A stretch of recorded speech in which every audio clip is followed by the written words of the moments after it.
자고 일어나면 언론을 통해서 딥페이크 성착취물 피해가 어느 정도인지 가늠하기도 어려운 그런 상황이 발견되고 있습니다. 지난 27일 경찰청에 따르면 22만 명이 참여한 텔레그램 채널 수사 피해자는 어린이, 청소년, 중고생, 대학생, 교사, 여군으로 강범위합니다.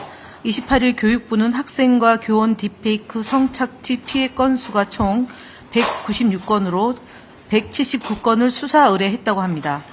또한 디지털 성범죄 피해자 지원센터 자료에 따르면 2018년 피해 지원 건수가 69건인데 올해 들어 781건으로 급증하는 추세라고 밝혔습니다. 그럼에도 불구하고 정부 차원의 대응이 부실하기 짝이 없습니다. 지난 과학기술정보통신부와 방송통신위원회 전체 회의를 통해서 그러한 사실을 확인했습니다. 관계기관 대책 회의조차 이루어지지 않고 있고 주무부서가 자신임에도 불구하고 타 부처가 담당이라는 발언까지도 하는 상황이 발생했습니다. 문재인 정부에서 제대로 했던 사업을 지우기에 급급한 윤석열 정부는 더 이상 말로만 대책을 만들겠다고 하지 말고 즉각적으로 실행해야 됩니다. 과학기술정보통신부, 여가부, 법무부, 경찰청, 방통위 차원의 대책회의를 열고 할 수 있는 일부터 바로 처리해야 합니다. 국민들은 뒷북 행정에 대해서 지긋지긋해하고 있습니다. 이미 N번방 사건을 계기로 N번방 방지법이 시행되고 있지만 플랫폼 규제 대응에 소극적일 뿐만 아니라 수사 처벌이 제대로 이루어지지 않아서 한계가 많습니다. 저희 더불어민주당은 제작, 소지, 구매, 유포뿐 아니라 2차 가해와 단순 시청도 처벌할 수 있는 성폭력 처벌법 개정에 앞장서겠습니다. 정보통신 서비스 제공자들이 딥페이크 영상에 즉각적인 조치를 할 수 있도록 정보통신망법도 개정하겠습니다. 나아가서 디지털 성범죄 컨트롤 타워 부재 때문에 생기는 문제들을 치밀하고 꼼꼼하게 챙기면서 상담 기구를 통해서 피해자 지원 및 보호 창구를 점검해 나가겠습니다. 일시적이고 뒷북 행정이 아니라 지속적이고 치밀하게 문제를 해결해 나가겠습니다. 이상 마치겠습니다. 반갑습니다. 국회 보건복지위원회 더불어민주당 간사 강선우입니다. 어제 간호법이 국회 문턱을 한 번 더 넘었습니다. 민주당이 국민 여러분께 드렸던 약속을 끝까지 지켜낼 수 있게 돼서 무척 다행스럽게 생각을 합니다. 그러나 우리가 꼭 짚어야 할 사안들이 있습니다. 국민의 건강에 불안감을 초래하는 법안. 불과 1년 전 윤석열 대통령이 간호법에 대해서 했던 평가입니다. 간호법은 국민의 생명을 볼모로 하는 입법 독주법으로 그 피해는 고스란히 국민의 몫이 될 것. 당시 국민의힘이 대통령에게 거부권 행사를 건의하며 수석 대변인 명의로 낸 입장이었습니다. 정부 여당이 입을 모아 국민의 생명을 볼모로 국민 건강에 불안감을 초래하던 법안이 왜 갑자기 여야 합의로 우선 처리해야 할 민생 법안이 됐는지 따져봐야 됩니다.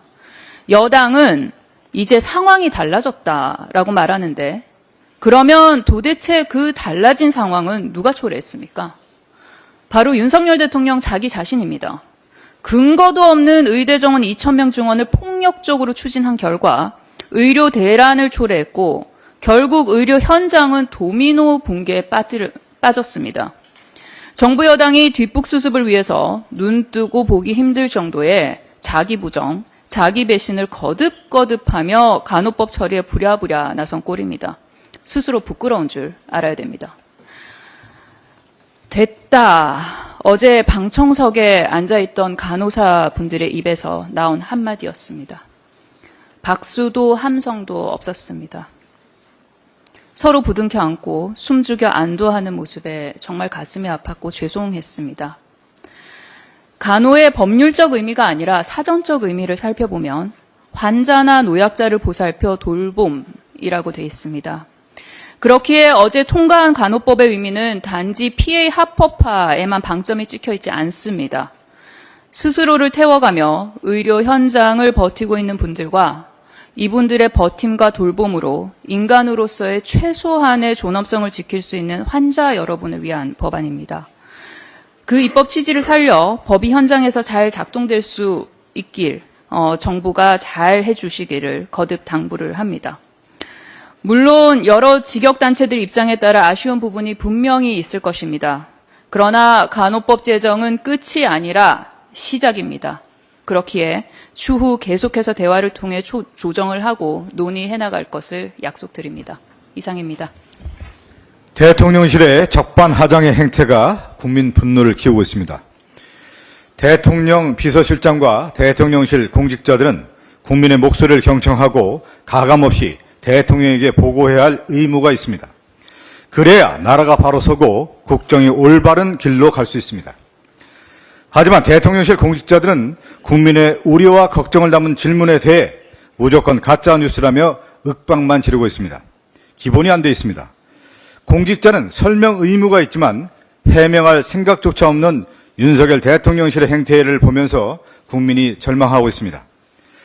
국민 통합과 화합이 날이 되어야 할 8.15 광복절을 두동강 내버린 것은 윤석열 대통령 본인입니다. 1919년 대한민국 임시정부의 정통성을 부정하고 대한민국 헌법 정신도 무시하는 자들을 주요 기관장에 앉힌 것도 윤석열 대통령입니다. 김건희 여사가 명품 가방 뇌물수술을 한 것도 영상으로 남아있고 용산 대통령실 이전으로 혈세가 낭비된 것도 사실입니다. 윤석열 대통령이 일본 정부를 무조건 조준하며 우리 국민의 이익을 돌보지 않은 것도 사실이고 일본의 오염수 방류를 대한민국 정부가 안전하다며 홍보한 것도 사실입니다. 도대체 무엇이 가짜뉴스입니까? 바이든 날리면처럼 대통령이 아니라고 하면 무조건 아니게 되는 것입니까? 윽박지르고 화내면 자신이 했던 행위가 사라지는 것입니까? 도대체 염치라는 것은 찾아볼 수가 없습니다. 전 세계 보수 정권은 품위와 품격을 중시하는데 대한민국 보수 정권에서는 경박함과 경솔함을 확인할 수 있을 뿐입니다. 참 한심합니다. 윤석열 정권에게 경고합니다. 국민이 다 지켜보고 있습니다. 국민의 분노를 키우지 마십시오. 예, 그럼 이상으로 제12차 정책조정회의를 마치도록 하겠습니다.